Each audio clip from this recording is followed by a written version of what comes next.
नमो अरिहन्ताणं नमो सिद्धाणं नमो आयर्याणं नमो वज्रायाणं नमो लोहे सवसारणं। कभी भूल नहीं जाना जिन धर्म को तुम ध्याना। बोलो। कभी भूल नहीं जाना जिन धर्म को तुम ध्याना। ऐसा यह धर्म सुहाना है इसे कभी न बिसराना। ऐसा यह धर्म सुहाना है इसे कभी न बिसराना। कभी भूल नहीं जाना जिन धर्म को तुम ध्याना। कभी भूल नहीं जाना जिन धर्म को तुम ध्याना। आज की जो चर्चा है या कहानी कहें या परिणामों का फल कहें, टॉपिक है आज का परिणामों का फल। किससे रिलेटेड? प्रीतिंकर और श्यार की कहानी है। तो देखते हैं भाई, संसार चक्र में 4 गति 84 लाख में प्रत्येक जीव सुखी है कि दुखी है? दुखी। क्या प्रयास कर रहा है? निरंतर सुख की चाह में भाग रहा है, लेकिन सुख नहीं मिलता। क्या कौन सी चीज प्राप्त कर लें कि जिससे हमें सुख प्राप्त हो जाए? धन, पैसा, गाड़ी, वो मेडल, प्रधानमंत्री से अवार्ड मिल जाए, राष्ट्रपति से मिल जाए, क्या चीज मिल जाए जिससे आप सुखी हो जाओ? शादी हो जाए, बच्चे हो जाए, गाड़ी, बंगला। किसका अंबानी का घर चाहिए? किसका यूएसए का जो प्रधानमंत्री है, लंदन की जो क्वीन है, क्या चाहिए आपको जिससे आप सुखी हो जाओ? कि हर एक पर्याय में, हर एक सिचुएशन में, हर एक अवस्था में वो चीज प्राप्त करते जाओ और एंड में माथा पकड़ करके बैठना है, अभी तक कोई सुख नहीं मिला। कि जो चीज की चाह में भाग रहे थे, हर एक वो चीज मिलती गई, लेकिन सुख प्राप्त नहीं हुआ। लेकिन वास्तव में सुख है ही नहीं ना वहां पे। सुख है अपने अंदर में। देखते हैं परिणामों का फल। इस 3 लोग 3 काल में कभी किसी के साथ अन्याय नहीं होता। आज किसी के साथ कोई बुरा होता दिखाई देता है तो बोला तो यही जाता है इसके साथ बुरा हुआ, इसके साथ बहुत बुरा हो रहा है, इसके साथ अन्याय हो रहा है, लेकिन वास्तव में किसी के साथ अन्याय नहीं होता है। अरे हमारे पूर्व के उदय ही आज वो वर्तमान में उदय में आते हैं और दुनिया ही कहने लग जाती है इसके साथ बुरा हो रहा है। एक बार की बात मैंने पहले भी बताई थी कि एक जंगल में एक शेर एक हिरण के बच्चे, जन्मे हुए बच्चे को खा रहा था, लेकिन उसकी माँ कुछ नहीं कर पा रही थी। वो दुनिया जो देख रही थी कि अरे रे रे रे ये क्या हो रहा है कि एक जन्मे हुए हिरण के बच्चे को शेर खा रहा है। तो मुनिराज वहीं जंगल में बैठे हुए अपने श्रोताओं को उपदेश दे रहे थे। तब उधर से एक प्रश्न उठा तो उन्होंने क्या कहा, पूर्व भाव अवधि ज्ञानी थे, कि यह जो आज हिरण का बच्चा दिखाई दे रहा है ये कई भाव पूर्व इसी जंगल में शेरनी थी, और आज जो तुम्हें शेर दिखाई दे रहा है वो दूसरी पर्याय में था। तब वह जन्मा था, तब वो उसे खा रही थी और ये छोटा था, और आज उससे दूसरी घूम करके वो चैन वहीं पर आकर के खड़ी, और दुनिया को क्या दिखाई दे रहा है, इसके साथ बुरा हो रहा है। किसी के साथ बुरा नहीं हो सकता, किसी की चोरी नहीं हो सकती, किसी का सील नहीं टूटा जा सकता है। किसी न किसी कर्म के उदय से वो कर्म उदय में आते ही आते हैं। जो दिन रात मेहनत करते हैं उसे रात में भूखा ही सोना पड़ता है, और किसी किसी का पुण्य इतना उदय होता है कि कुछ नहीं करना पड़ता फिर भी 56 प्रकार के भोग उसे नसीब हो जाते हैं। क्यों? उदय की बात है। कोई जन्म लेते समय तो सब नग्न ही आते हैं, मुट्ठी बांधे आते हैं और हाथ पे सारे जाते हैं, कोई कुछ लेके नहीं आता है, लेकिन किसी को गरीबी नसीब होती है, किसी को अमीरी नसीब होती है, किसी को संस्कार अच्छे मिल जाते हैं, किसी को नहीं मिलते हैं, किसी को माता पिता नसीब होते हैं, किसी को देवशास्त्र गुरु नसीब होते हैं, अपना अपना नसीब है। हाँ, घर में रहते हुए मैं तो ऐसा नहीं रहता, नहीं हम भैया तुम्हें गरीब घर में पहुंचाएंगे, तुम्हें अमीर घर में पहुंचाएंगे, ऐसा कदापि नहीं हो सकता। सब अपना अपना उदय लेकर के आते हैं। चाहे तुम अंजना को देखो, अनंतमती को देखो, सीता को देखो, आदिनाथ को देखो, किसको तीर्थंकर को बिठा के देखो तो उनको भी उपसागाई ही थे। भुट्टा जानते, भुट्टा जब खेत से निकल के आता तो 10 रुपए का मिलता है, और वही भुट्टा जब सेक के मार्केट में आता तो 50 रुपए वैल्यू होती है। तो तपना तो पड़ेगा। हर एक सच्चे पुरुषार्थी के लिए जो मेहनत करता है, जिसका कम समय बचा है, किसी का जैसा जो उदय है उसे भुगतना तो पड़ेगा। अच्छे लोगों के ऊपर ही ज्यादा विपत्तियां आती हैं। तीर्थंकर को भी नहीं कर्मों ने छोड़ा भाई। 63 साल का पुरुष उठा के देख लो, जन्मते हुए बच्चे को किडनैप कर लिया जाता है। कृष्ण के बेटे को देख लो, अर्जुन के बेटे अभिमन्यु को देख लो, कैसे चक्रव्यूह में फंसा के उसे मारा गया था कौरवों द्वारा। कोई नहीं बचा सकता। सब अपने अपने उदय लेकर के आते हैं। मैं आपको एक कहानी सुना रहा हूँ जिसका नाम है परिणामों का फल।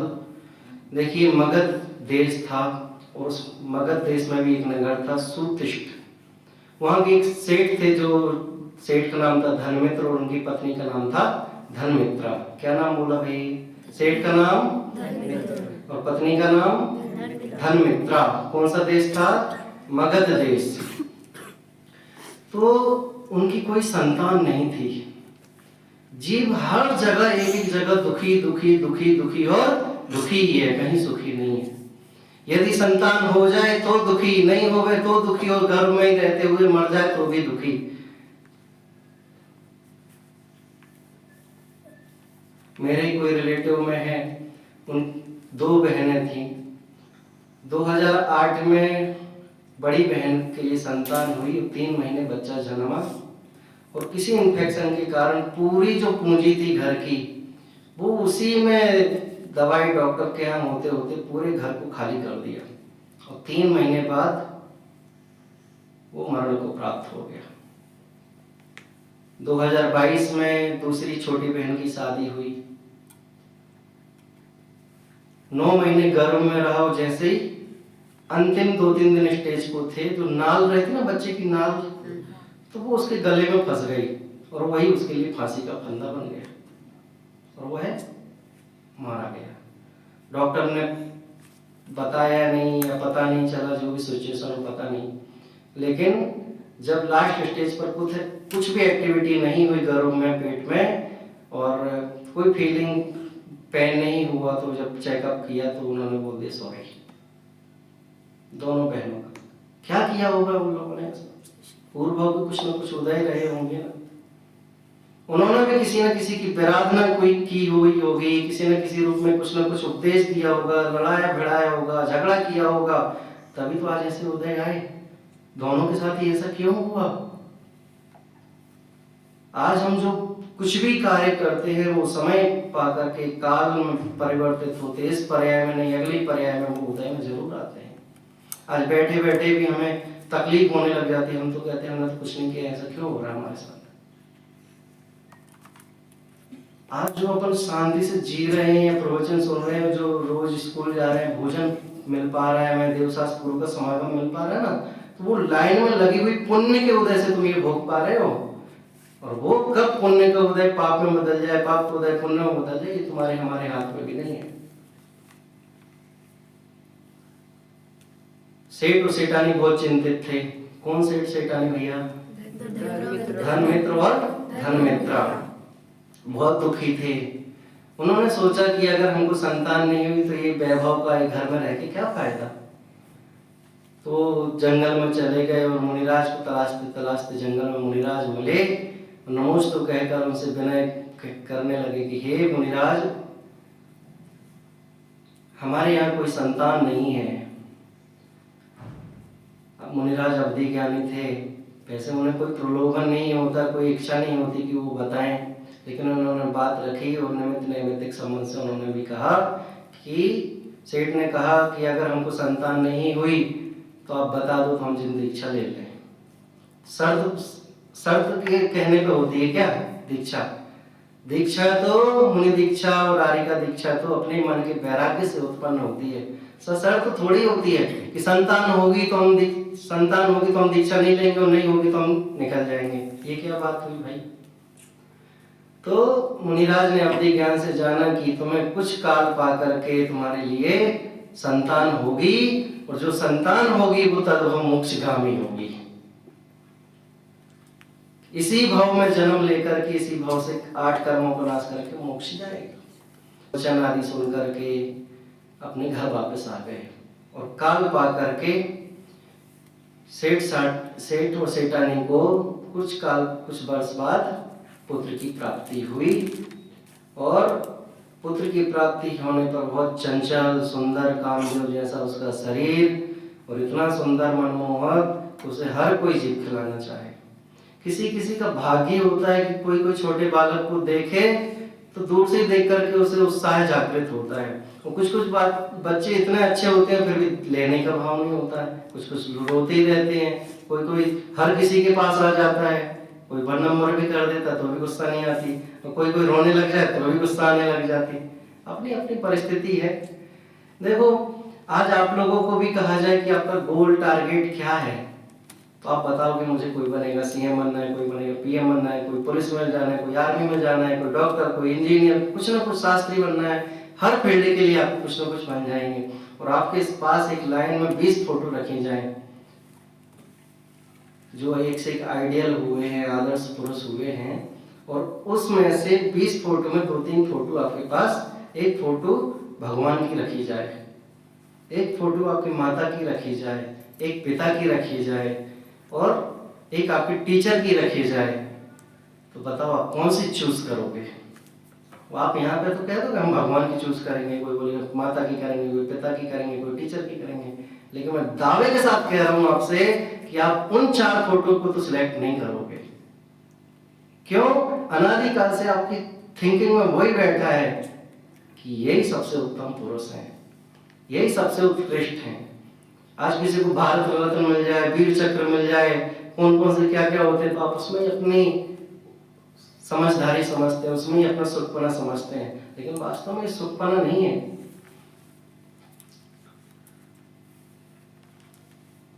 प्रीतिंकर जब खेलने लगा, हर कोई उसके लिए खिलाना चाहता था, जिस गली से निकल जाए तो उसके लिए हर कोई मनमोहक होता था लेने के लिए खेल, कि हमारे घर पर भी खेले, हमारे यहाँ पे भी कुछ खाए। तो उसकी बातों में देख करके वह काल पा करके धीरे धीरे बड़ा होने लग गया। और वह देवशास्त्र गुरु की बहुत भक्ति करता। क्यों? उसका पूर्व का पुण्य का उदय था, वह पूर्व का कैसा वैभव था उसका भी बात आएगी। तो वह उसके संस्कार जो थे एक देव की तरह थे। किसकी तरह? देव की तरह। उसके लिए ज्यादा समय लगा। कुछ बच्चे ऐसे होते हैं जिन्हें ज्यादा पोषण की जरूरत नहीं होती, मालिश की जरूरत नहीं होती, खेलने खिलाने की जरूरत नहीं होती, ऑटोमेटिक बढ़ते रहते हैं। कुछ जीवों के भाग्य से, एक सच्ची घटना बता रहा हूँ। एक गाय एक गिलास दूध देती थी, और जैसे ही एक व्यक्ति ने संपर्क किया कि हमें अपने बच्चे के लिए दूध लेना है आपके यहाँ से, वो पहले कहता भाई हमारे 1 गिलास पहले दूध होता है, हम बछड़े को पिलाएं कि हम पिए कि आपको दें? तो आप जैसे बने वैसे आप प्रारंभ करो। तो उसने बोला कि हम तो इतना 1 गिलास नहीं दे सकते। तो उस व्यक्ति ने 1 पाव दूध के चक्कर में उस गाय को खरीद लिया। जब वह गाय घर पर आई और दूसरे दिन से गाय लगाना चालू हुआ, तो उस भाग्य से, उस बच्चे के भाग्य से वह 1 पाव दूध जो था वो आधा लीटर में कन्वर्ट हो गया। धीरे धीरे उसके पोषण के लिए धीरे धीरे वो 1 लीटर हो गया। कहाँ तो एक पाव भी नहीं मिलता था अच्छे से, और अभी आधा लीटर हो गया। ये अपने अपने भाग्य का है। किसी की थाली में भोजन करते करते कंकड़ आ जाता है, किसी के जीव आ जाता है, कोई बिना अंतराय के भी भोजन हो जाता है। अपने अपने उदय की बात है। जैसे ही प्रीतिंकर का काल निकलता गया और वह 10-11 12 वर्ष का हो गया तो वह पिता से कह करके यह कहने लगे कि पिताजी अब मैं कुछ दिनों के लिए, कुछ वर्ष के लिए बाहर व्यापार करने जाना चाहता हूँ। तो वो 4-5 साल के पैच में उसने खूब बाहर विदेश में जा करके हीरा जवाहरात सोना चांदी खूब इकट्ठा किया, खूब वैभव पा करके वह वापस अपने घर मगध के सुतिष्ठ नगर में आ गया। पिताजी यह वैभव देख करके बहुत खुश हुए। पिताजी का नाम धनमित्र। तो धनमित्र जी बहुत खुश हुए पुत्र को। कौन पिता नहीं चाहेगा कि हमारा पुत्र इतना सब कुछ लेकर के आया, इतना वैभव पा करके आया, तो कौन खुश नहीं होगा। तो पिताजी जब खुश हुए और उन्होंने सोचा कि अब बेटा की उम्र भी बहुत हो रही है, क्यों इसकी शादी करा दी जाए। एक राजा थे वहीं दूसरे नगर में जयसेन, उनकी 2 पुत्रियां थीं और ये सब कार्यभार देख करके प्रीतिंकर का अभी बचपन से लेकर के अभी तक सब देख करके उन्होंने दोनों पुत्रियों की शादी अपनी किससे कर दी? प्रीतिंकर से कर दी। कौन है प्रीतिंकर? धनमित्र का पुत्र। शादी होने के बाद वो अपने सब जो वंदना, तीर्थ वंदना इत्यादि होती है उसमें जाने लगे और सब चीजें करने लगे। एक दिन छत पर बैठे बैठे यूं विचार करने लगा प्रीतिंकर कि ये कैसा सद्भाग्य है मेरा, कैसा सौभाग्य है मेरा कि मैं सेठ के यहाँ जन्मा, फिर मुझे विदेश जाने का अवसर मिला, देवशास्त्र गुरु का समागम मिला, मुनिराजों की वाणी सुनने मिली और फिर धन दौलत कमाने के बाद भी मुझे जयसेन राजा की 2 पुत्रियों से विवाह हो गए। ऐसा मैंने क्या किया है? मैंने तो ऐसा कोई कार्य किया ही नहीं है जो मुझे सीधे सीधे बिना मेहनत के मिलने लग गया। उसे ये प्रश्न बहुत खटकने लग गया और आकुलता व्याकुलता के कारण वह परेशान सा होने लग गया। कोई चीज जब खटकती है ना, तब तक उत्तर नहीं मिले तब तक मैं भी चैन नहीं पड़ती कि आखिर मेरे साथ ही क्यों। कोई परिस्थिति अनुकूल हो या कोई परिस्थिति प्रतिकूल हो, तब भी यही प्रश्न उठता है, मेरे साथ ही क्यों। मान लो 20 बच्चे हैं, 100 बच्चे हैं और एक बच्चे को ही रैगिंग में बार बार चिढ़ाया जा रहा है, परेशान किया जा रहा है, तो वह बच्चे बार बार परेशान होकर के सोचते हैं मेरे साथ ही क्यों, मेरा चश्मा क्यों हटा, इतने सारे बच्चे चश्मे पहनते उसका क्यों नहीं चोरी किया, मेरे साथ ही मेरा गद्दा गीला कर दिया, मेरे ही ऊपर मेरी नोटबुक क्यों फेंक दी गई, मेरे साथ ही क्यों हो रहा है। लेकिन उदय उदय की बात है। अरे तुम्हारे उदय है तो इसलिए तुम्हारे आया। देखा होगा आप लोगों ने कि किसी के घर में ही आग लगी है, बाजू में किसी की आग नहीं लगी है। एक साथ ही अभी कुछ साल पहले की बात है कि एक फैमिली कुछ एक नगर के 3 ट्रेन के पीछे के 3 डिब्बे में बैठे हुए थे, 20-25 फैमिली जैन की। पूरी ट्रेन सामने से आकर के एक्सीडेंट में पलट गई, लेकिन पीछे के 3 डिब्बे बचे रहे। अब तुम बोलो उसमें जैन बैठे थे इसलिए बच गए। कुछ तो प्रकोप रहा होगा उनका, मुखारबंद करा होगा। दुनिया तो दुनिया की तरीके से बोलती है, लेकिन भाई वो जैन बैठे थे इसलिए नहीं बचे। अरे उनकी आयु शेष थी इसलिए बचे हो। निज आयु क्षय से मरण हो, यह बात जिन वरने कही, तुम्हें बचा कैसे सकोगे, जब आयु हर सकते नहीं। कि किसी की कोई आयु छीन नहीं सकता, कोई किसी को दे नहीं सकता है। क्यों? सब अपनी आयु उदय लेकर के आते हैं भैया। हम जब तक जी रहे हैं घर परिवार के बीच में, तब तक हमें अपने माता पिता पुत्र भाई बहन सब नजर आते हैं। जब आयु पूरी होने लग जाती है या चल जाते हैं, तब कौन दिखाई देता है? 3 दिन चर्चा चलती है हमारी तुम्हारी, 3 दिन चर्चा चलेगी, इसके बाद किसी की नहीं चलती। अरे तीर्थंकर को लोग याद नहीं करते, हमें तुम्हारी को कौन याद करेगा। वो लोग टाटा टाटा करके चले गए, करोड़ों अरबों का वैभव छोड़ के कौन याद करता है। हाँ, अब तुम भी सोचते होगे पंडित जी इतनी मेहनत करते हैं, हमें दिन रात देखते। 3 दिन की चांदनी है, जाने के बाद कोई याद नहीं करने वाला, दूसरा कोई आएगा, फिर दूसरा संभालेगा। कई चक्रवर्ती आए, हाँ, चक्रवर्ती बनने पर तो सब खुश होते, वाह मैं 6 खंड का राजा। लेकिन जब नाम लिखने जाता है तो उसे भी दूसरे का नाम मिटा करके खुद का नाम लिखना पड़ता है। प्रीतिंकर को जब ये प्रश्न खटकने लग गया, कौन सा, कि मुझे ये वैभव कैसे मिला, मुझे समागम कैसे मिला सेठ का, देवशास्त्र गुरु का, अपनी राजा ने पुत्रियां दे दी, ऐसा क्या है मेरे में? तो उस तलाश में वो जंगल में भटकते भटकते मुनिराज के पास पहुंच गया। मुनिराज के चरणों में नतमस्तक होकर पूछने लगा कि हे मुनिराज, मैंने ऐसा क्या काम किया जो मुझे ये सब मिलता रहा? तो मुनिराज बोले, अवधि ज्ञानी तो मुनिराज थे, हर चीज जानते हैं, लेकिन बताने का भाव आए या नहीं आए ये उनके ऊपर है, कोई उनके ऊपर जबरदस्ती नहीं कर सकता। मुनिराज के लिए भीड़ की जरूरत नहीं होती। एक भी पात्र जीव दिख गया मुनिराज को तो वो उपदेश अपना प्रारंभ करने लग जाते हैं। हजारों की भी सभा बैठी हो तो भी मुनिराज को उपदेश देने का भाव है ये जरूरी नहीं है, लेकिन पात्र जीव अगर सामने बैठा हो तो उनको उपदेश अंदर से खिलने लग जाता है। मुनिराज ने कहा, हे प्रीतिंकर, जो तुमने ये पर्याय धारण की है, वो सेठ के घर में जन्म लेना, इतना सब वैभव होना, ये सब तुम्हें ऐसे ही नहीं मिल गया है। आज हम भी यहाँ बैठे हैं जैन कुल पर्याय में गजपंथ सिद्ध क्षेत्र पर इस स्वाध्याय भवन में, तो हम भी ऐसे नहीं बैठे हैं। आज तुम्हारे कोई ना कोई पूर्व भाव का उदय होगा जो तुम्हें यहाँ तक खींच के लेके आया। हजारों गुरुकुल है, आप कहीं पर भी जा सकते थे। क्या क्या हर एक गुरुकुल में क्या चल रहा है, वहां की गतिविधियों को छोड़कर के यहीं क्यों? आपको भी प्रश्न उठता ही होगा, हम वहां क्यों नहीं गए, वहां क्यों नहीं जा पाए, हमने यहाँ पे भी इंटरव्यू देना चाहिए था, वहां पर भी दिया, वहां नहीं हुआ, यहीं क्यों हुआ? प्रीतिंकर को मुनिराज कहने लगे कि तुम ये पर्याय तुमने ऐसे ही नहीं प्राप्त की, तुमने ये पूर्व पुण्य के उदय से प्राप्त की। प्रीतिंकर का अगला प्रश्न था कि मैं वो जानना चाहता हूँ जिसे मैं कौन सा पुरुषार्थ किया होगा जो मुझे इस पर्याय में आना पड़ा और जो मुझे ऐसा समागम मिला। अब पार्ट 2 शुरू होता है, ये पार्ट 1 था। तो मुनिराज ने कहा,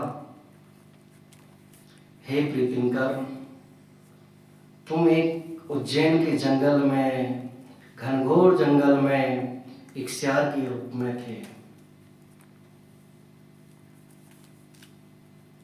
एक बार क्या हुआ कि किसी की आयु ज्यादा होने के कारण लोग घर से शमशान घाट भी बैंड बाजों के साथ छोड़ने जाते हैं, आपने देखा होगा, कई सारे लोग देखे होंगे।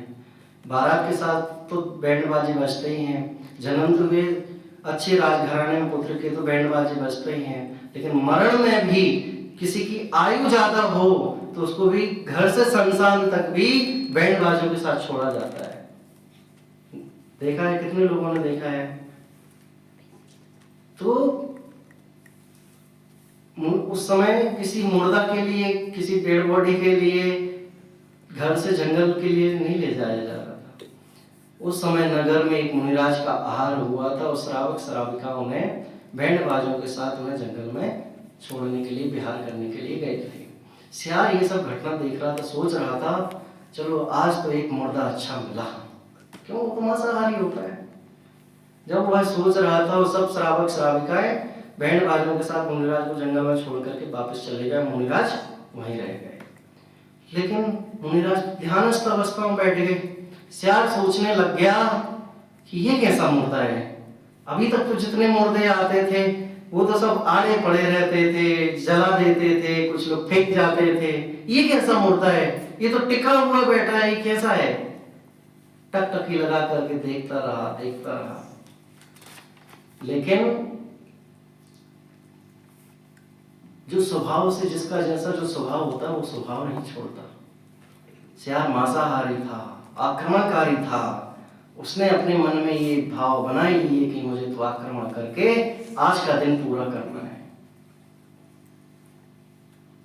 लेकिन होनहारी ऐसी होती है कि भाव कुछ चले और अंदर मन की भाव कुछ और हो तो वो कार्य करने में भी मजबूर नहीं होने देते। यादृशी जायते बुद्धि तादृशी भवितव्यता, कि बुद्धि जैसी हो वैसी भवितव्यता भी हो जाती है। कि हम कोई चीज चुराने जाएं, यहां से तो पूरे भाव से गए थे कि हमें वो चीज चुरानी है, वो चीज खानी है, उसका बुरा करना है, जैसे उसके नजदीक पहुंचे तो अपने आप मन परिवर्तित हो जाता है। क्यों? हमारे भाव ही नहीं होते हैं, बुद्धि वैसी बदल जाती है। आप कुछ भी करना चाहो, दीपायन मुनि छोड़ करके चले गए द्वारिका नगरी कि मेरे निमित्त से द्वारिका नगरी जलेगी ही नहीं, मैं शराब से दूर ही रहूंगा, चले गए थे ना। फिर क्या हुआ, उनके ही निमित्त से जल गई। क्यों, नेमिनाथ की दिव्य ध्वनि में आ गया था कि दीपायन मुनि के निमित्त से द्वारिका नगरी जलेगी और जलेगी और जलेगी, कोई बदल नहीं सकता है। क्या हुआ होगा फिर श्यार का?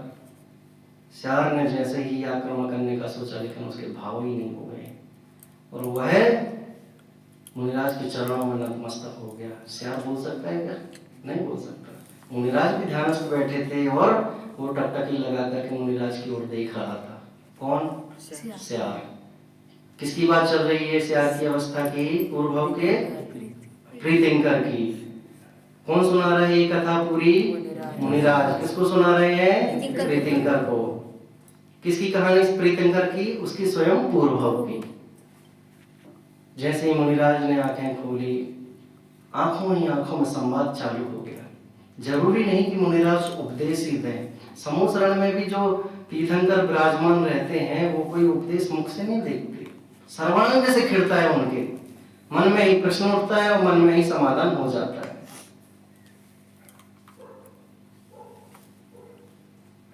मुनिराज आंखों में आंखें डाल करके देख रहे हैं, श्यार की आंखों में आंखें डाल करके देख रहे हैं। संवाद चालू हो गया उन दोनों का। क्या करते हो? मैं तो मांस खा करके दिन गुजारा करता हूँ, मांस छोड़ दो। कैसे छोड़े? अजीब का है। अजीब का मतलब हमारे पेट पूजा है हमारी, तो हमने आज तक कहीं सुख नहीं पाया। तो मुनिराज कहने लगे सुख है ही कहाँ इस संसार में, सुख तो अपनी अंतरात्मा में है, लेकिन वो क्या जाने अंतरात्मा। लेकिन उसकी भवितव्यता को जानकर, उसके अंतर मन को जानकर के मुनिराज ने कहा कि तुम रात्रि भोजन का त्याग करो। क्या बोला? रात्रि भोजन का त्याग करो। मैंने आपको कहानी सुनाने के पूर्व ये नहीं बताया था कि किससे रिलेटेड कहानी है, लेकिन ये रात्रि भोजन की ही कथा है। परिणामों का फल, प्रीतिंकर, श्यार, ये सब उसकी ही कहानी है। आज दुनिया में जैन के घर पे भी चल जाओ, जैनों की तो बात ही नहीं है।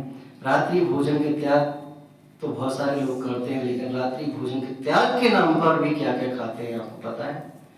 ड्राई फ्रूट्स खाते हैं, चिप्स खाते हैं, दूध पीते हैं, पानी पीते हैं।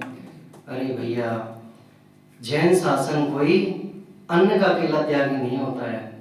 रात्रि भोजन त्याग मतलब समूल से त्याग है। ज्यादा है तो पानी तक ठीक है, लेकिन क्या क्या हो रहा है? अरे कोई दिन में भोजन मांगने के लिए तैयार है तो उसे प्रेरित करने के लिए कहा जा रहा है। मुझे भी एक व्यक्ति ने कहा था कि बच्चे अगर कुछ लोग खाना चाहें तो उसे खिलाने से मना नहीं करना चाहिए, उन्हें दे देना चाहिए। छोटे हैं बच्चे, घर से बाहर से आते हैं। मैंने कहा कि दिन में हम जितनी पूर्ति कर सकते हैं वो कर सकेंगे, रात्रि में तो मैं अनुभव भी नहीं करूंगा भाई। अरे दूसरी संस्थाओं में तो मिलता है भाई, तो फिर हमारे गुरु ने तो ये नहीं सिखाया भाई। हम जब खनियादाना में पढ़ते थे, जब बात आई कि रात्रि में दूध लेना भी भोजन समान ही है, हमने फटाफट छोड़ दी। लेकिन दूसरे लोग बराबर निरंतर यही बोलते रहे, क्या? अरे दूध से कुछ नहीं होता, ड्राई फ्रूट से कुछ नहीं होता, काजू से कुछ नहीं होता। 4 दाने काजू से और 1 गिलास दूध से कुछ बच्चे बिक गए। लेकिन सचिन पंडित जी ने खड़े रहे आखिरी दम तक कि जो भी करना चाहे हम उसकी प्रतिज्ञा पूरे अच्छे तरीके से पलवाएंगे। और मुझे आज तक दिक्कत नहीं है, और रात्रि में कुछ भी नहीं है। अरे धर्म के नाम पर, रात्रि भोजन के त्याग पर क्या क्या, 1 मिनट सूरज होने को है और भोजन बनता रहता है। रात्रि तक में भी भोजन बनता रहता है। पैसों के नाम पर यहाँ तक कूपन कटते रहते हैं। 6, 6:30 हो रहे, 7 बज रहे, किसके हाथ में सत्ता है किसको पता चले। धर्म के नाम पर 12 बजे तक मिठाइयां बनती हैं, देखा होगा। भक्तांबर चल रहा है दूसरे रूम में बाजू में, वहां चाय बन रही है, यहाँ पार्टी हो रही है, यहाँ सॉन्ग हो रहे हैं, क्या क्या नहीं हो रहा है, देखा होगा आप लोगों ने। कितने लोगों ने देखा है? अरे मैंने तो बहुत देखा है, रात 24 अखंड जाप हो रहा है, अखंड भक्तामर हो रहा है, ज्योति जलती रहती है और इधर चाय बनती रहती है, इधर रात्रि में भोजन बनता रहता है, इधर मिठाई वाला पकवान बनाता रहता है। ये भक्तामर हो रहा है धर्म के नाम पर। अरे लौकिक में भी धर्म का नाम नहीं दिया जाता है। वहां जीव कड़ाई में मर रहे हैं और इधर अखंड जाप चल रहा है, अखंड भक्तामर चल रहा है। अरे इससे अच्छा तो मनुष्य पर्याय से अच्छा तो त्रियंश प्राणी से है। मुनिराज ने उसको प्रतिज्ञा दिला दी और उसने प्रतिज्ञा ले ली कि हम रात्रि में भोजन नहीं करेंगे। मुनिराज वहां से चले गए और श्यार भी अपने काम धंधे पर लग गया। बात 1 साल बाद की है। फिर ये इतना कार्यक्रम होने के बाद 1 साल बाद क्या हुआ होगा कि उसी जंगल में उज्जैन के 1 साल बाद अकाल पड़ा बच्चों। 48 डिग्री में, मैंने खुद 48 डिग्री 45 डिग्री सेल्सियस में तापमान इतना गर्म होते हुए भी देखा है कि पक्षी ऊपर उड़ रहे हैं, नीचे गिर रहे हैं सोनागिर में। गाय भैंस चलते चलते गिर रही हैं, मैंने देखा है। कितने लोगों ने देखा है, कुछ ऐसा सुना होगा टीवियों में। अकाल पड़ गया। कोरोना काल में जो धूल मिट्टी में खेला करते थे, लकड़ी के घर में रहा करते थे, उन्हें हॉस्पिटल की जरूरत नहीं है। जो एसी लगाते थे वो हॉस्पिटल जा रहे हैं, घर से पूरी फैमिली निपट जा रही है। ऑस्ट्रेलिया में भी देखा होगा, सुना होगा, अफ्रीका में कितनी बड़ी आग लगी थी, अभी अमेरिका में लगी। पूरा जंगल का जंगल खाने में पूरे त्रियंच मारे गए, हजारों एकड़ में, लाखों एकड़ में पूरे घर तहस नहस हो गए। बोलो किसका फल है? जैन शब्द, जैन देवशास्त्र गुरु का समागम मिलने वाला नहीं, आप कल्याण कराने वाले, कोई बात बताने वाला नहीं है। हम तो, हमारे भाग्य हैं कि जो हम पूर्व पुण्य के उदय से हम यहाँ तक पहुंच गए। हम तो अपनी समाधि करेंगे ही करेंगे, साथ में अपने माता पिता की भी सच्ची समाधि करा सकेंगे।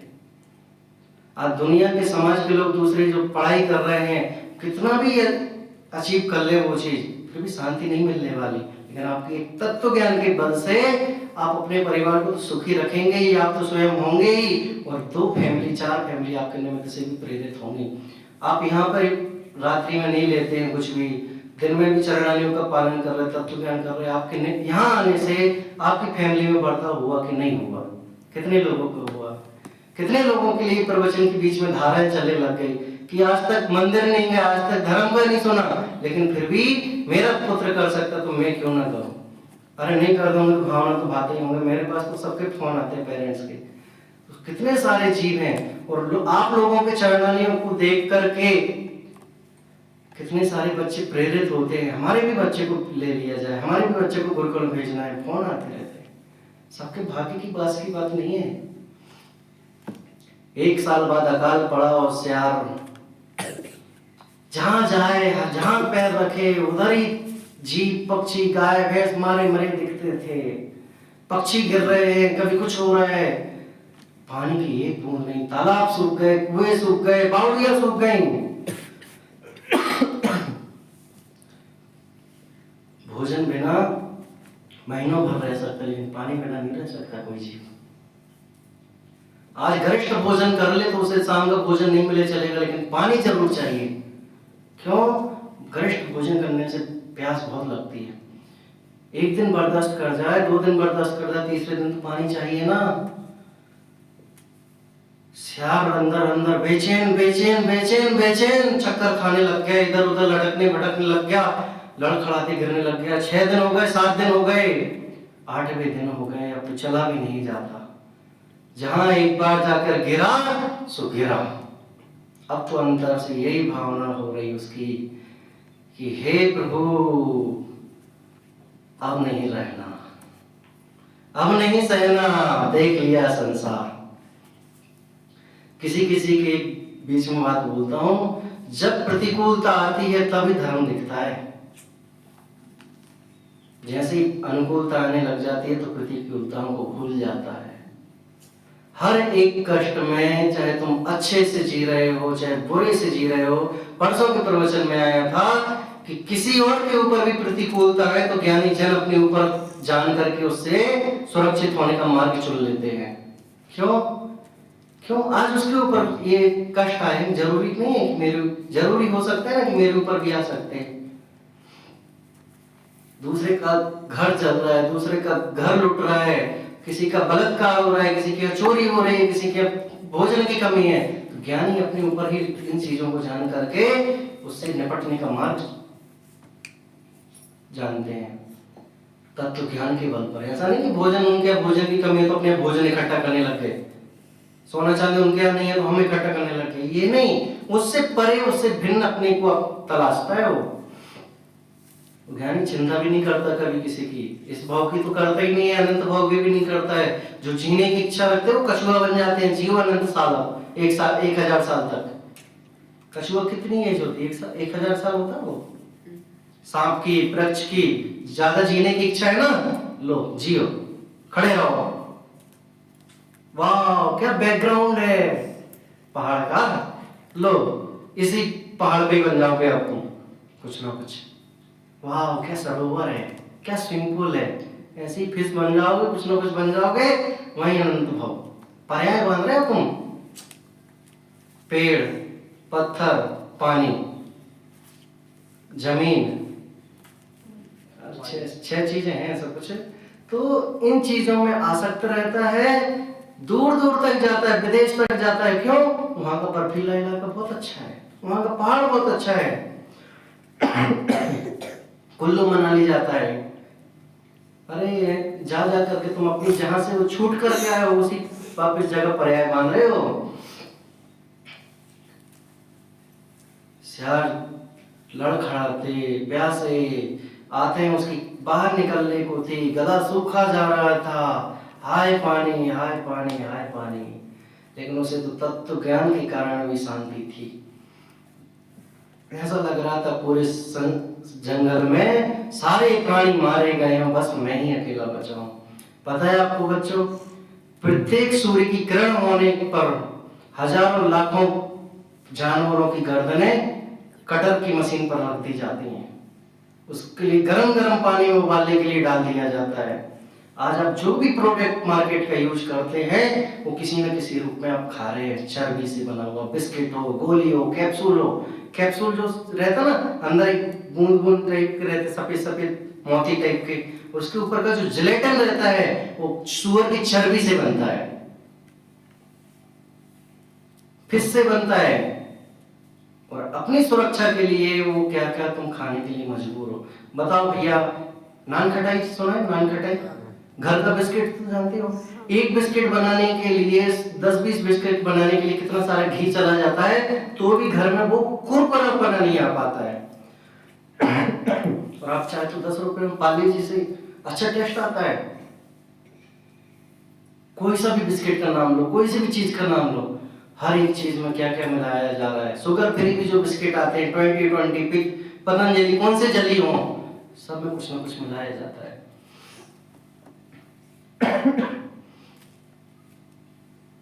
और आयुर्वेदिक के नाम पर लोग क्या क्या खा रहे हैं और घर पे खिला रहे हैं, आप जानते नहीं हो। कत्ल खाने की वीडियो देख लोगे तो आपको 3-4 दिन तो खाने का ही भाव नहीं आएगा। वही वही चीजें दिखती रहेंगी, कैसे उल्टा टांग देते हैं, कैसे काट देते हैं, फाड़ देते हैं। कत्था जानते हो, पानवे का कत्था? कत्था पहले पेड़ से निकलता था, लोग जड़े उसको पीस करके बनाते थे। और आज का जो कत्था है वो सिंथेटिक कत्था है, मुल्तानी मिट्टी में 3-4 चीजें और मिला करके, गाय भैंस से जो काटने के बाद जो खून गिरता है उसको सुखा करके उसमें मिक्स करके बना दिया जाता है। कितनी सारी चीजों में आता है। जैसे वो सियार लड़खड़ाते हुए गिर गया, उसे एक बावड़ी के पास, एक गुफा के पास ही गिरा था नजदीक।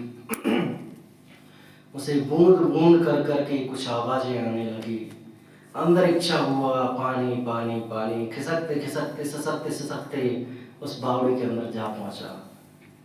जैसे ही बावड़ी के अंदर पहुंचा तो उसे प्रतिज्ञा याद आ गई कि हम रात्रि में भोजन नहीं करेंगे। रात्रि में भोजन से मतलब पानी की बात नहीं है, दूध की बात नहीं है, खाने पीने की बात नहीं है, कोई सी भी वस्तु हो वो रात्रि के भोजन, अंधेरा है तो वो रात्रि तक का ही दोष आएगा। हिम्मत तो अंदर से थी नहीं, टूट गया था, शरीर में कुछ हिम्मत नहीं थी, आंखें बाहर आ रही थी, गला सूखा जा रहा था, लड़खड़ा रहा था, चक्कर खा के गिर रहा था। फिर भी उसके अंतर मन की आत्मा ये नहीं बोल रही थी कि मैं पानी पी लूं। एक चक्कर बाहर हुआ, एक चक्कर अंदर हुआ, इधर जाओ तो दिन, इधर जाओ तो रात, इधर अंदर रात दिन, रात दिन, रात दिन, 10-20 चक्कर हुए और लड़खड़ाते हुए गिरने के लिए तैयार ही था। इतने में वही मुनिराज आ गए जिन्होंने उनको 1 साल पहले प्रतिज्ञा दी थी।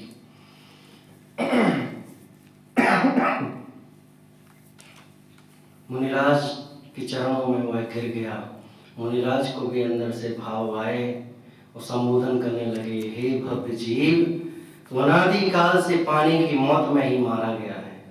तू आज तक पानी पीते पीते भी संतुष्ट नहीं हुआ और आज पानी न मिलने पर भी संतुष्ट नहीं हो सका। इसका मतलब पानी में सुख नहीं है, भोजन में सुख नहीं है। तूने अनंत काल, अनंत सागरों, अनंत कोड़ा कोड़ी जन्मों तक भी तूने नरकों में मारा गया, काटा गया, पीटा गया, लेकिन फिर भी तुझे आज तक सुख नजर नहीं आया, शांति नहीं मिली। तो कहां से इस भाव में शांति मिलेगी? तू तो एक चेतन द्रव्य है, तू तो एक जीव द्रव्य है। तेरे लिए अगर शांति आ सकती है तो अंतर से शांति आ सकती, बाहर के पर द्रव्य से नहीं आ सकती। और उसे अंतर ही अंतर वैराग्य मरने लग गया। अंतर से आत्म संबोधन सुनते सुनते आत्म साधना, आत्मज्ञान सा होने लग गया और समाधि पूर्वक देह छोड़ करके स्वर्ग में जाकर वह देव हुआ। और फिर देव होने के बाद उसने प्रीतिंकर की पर्याय पाई। ये कौन किसको सुना रहा है बच्चों? मुनिराज प्रीतिंकर को सुना रहे हैं। किसकी कथा? प्रीतिंकर की खुद की कथा, पूर्व भव की। मिल गया उत्तर उसको। अब क्या चाहेगा? अब खुश हो जाओ, अब जाके तो सो जाओ रूम पे। अरे भैया वो रूम पर नहीं गया, घर पे नहीं गया। हे मुनिराज, आपने मेरे त्रियंश भाव का कल्याण कर दिया, तो इस मनुष्य भाव का भी कल्याण करवा दो। आप उस त्रियंश पर्याय में भी निमित्त बन गए तो इस मनुष्य पर्याय में भी निमित्त बन जाओ। भावुकता में ये सब प्रसंग सुनते सुनते अंतर मन से तो भीगा हुआ उसका मन जो था, रोने अश्रुपात की धारा लगी हुई थी। माता किसे कहते पता है? जो आत्म परिणामों की रक्षा करे उसे माता कहते हैं। कोई माता ही ऐसी होगी जो धर्म मार्ग की जगह पर रात्रि में भोजन करने का उपदेश दे। अभी तो बच्चा है, खाने दो। पाठशाला के नाम पर जो पाठशाला नहीं भेजते वो माता नहीं कुमाता है। कभी भी कैसी भी परिस्थिति बने, अगर धर्म का जब जब भी उपदेश सुनने मिले, पाठशाला का सुनने का अवसर मिले, प्रवचन सुनने का या करने का भी मिले, विधान कराने का, पूजन कराने का, कोई सा भी चीज, तो हम सबसे पहले आगे खड़े होंगे।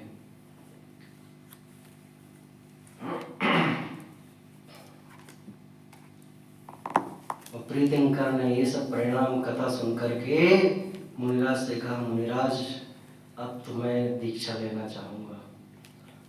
मुनिराज के सामने उसने निवेदन किया और मुनिराज ने उपदेश दिया और उसने अपने सारे कपड़े उतारे, पंचमुष्टि केश का त्याग कर दिया, वस्त्र कुंडल सब त्याग दिए और मुनिराज बन गए। और फिर अपने परिणाम की संभाल करते करते उन्होंने अपने अंतर मन में इतना ध्यान किया, इतनी तप तपस्चरण किया और 4 घातियों का नाश करके केवल ज्ञान की प्राप्ति कर ली। बोलो केवल प्रीतिंकर मुनिराज की जय हो। ये समागम अगर चाहते हो तो इस समागम में बने रहो। अगर देव शास्त्र गुरु की आराधना करते रहोगे और इसी एक एक चीज से लेकर बचना चाहते हो तो इस देव शास्त्र गुरु के समागम को बिल्कुल मत छोड़ो, आराधना में लगे रहो और जितना हो सकता है अपने परिवार को, अपने सभी सदस्यों को उपदेश देते रहो। आप कितने भी खाने पीने की बातें करोगे तो सब भूल जाओगे, लेकिन तत्व की बातें करते रहोगे तो वो जिंदगी भर याद रखोगे। पिताजी भी अगर खाने के लिए मजबूर करते हो तो उनके लिए बोला करो आप कि हमने भी ज़्यादा समय नहीं लगा, 1 दिन 2 दिन तकलीफ होती है, धीरे धीरे ये सब छूट जाता है। जैसे बने वैसे किया करो। आज भी मेरे घर पर काफ़ी सारे सदस्य लोग रात में खाते थे, लेकिन हम लोगों को देख देख करके, मैं और मेरे भाई और 2-3 जन को देख देख करके सब बदल गया। और मार्केट में भी जाते हैं तो सुबह भोजन करते हैं तो शाम का टिफिन पहले ले जाते हैं। और बिजनेस व्यापार में कभी व्यस्तता भी रहती है, टिफिन रखा भी रहता है और नहीं भोजन हो पाए तो भी रात्रि में नहीं करते, वापस आ जाता है। लेकिन एक दृढ़ता अंदर से होती है। 2 लाइन बोलेंगे, मैं राम बनूंगा रावण न बनूंगा, मैं राम बनूंगा रावण न बनूंगा, भगवान की संतान हूँ भगवान बनूंगा, भगवान की संतान हूँ भगवान बनूंगा। कौन कौन बनेगा भैया भगवान? हम तो जिनेंद्र के अनुयायी हैं, देव शास्त्र गुरु के अनुयायी हैं, तो हम भी संतान उनकी बने। क्यों भाई? भोगों में लिप्त रहने वाले को तुम रोज देखोगे तो तुम्हें भोग ही दिखेंगे, वैभव ही दिखेगा। एक जिन शासन ही ऐसा है, वीतरागी भगवान ही ऐसे हैं जिसे देख करके हमें वीतराग होने का भाव आता है। भगवान को देख करके भगवान जैसे बनने की इच्छा होती है कि नहीं होती है? भगवान के सामने ही जाकर के शांति क्यों मिलती? घर में बैठ कर के शांति क्यों नहीं मिलती भाई? क्यों? घर में विषय भोग नजर आते हैं, वही कसायों की बातें होती हैं। मंदिर में जा करके भगवान की मुद्रा देख करके हमें भगवान बनने का भाव आता है। तो हम सभी जीव भगवान के मार्ग पर जो चले हैं, हम भी उसी मार्ग पर चले और इस संसार से मुक्त होकर के सिद्धों की श्रेणी में बैठे। इसी भावना से मैं अपनी बात को विराम देता हूँ। ओम नमः।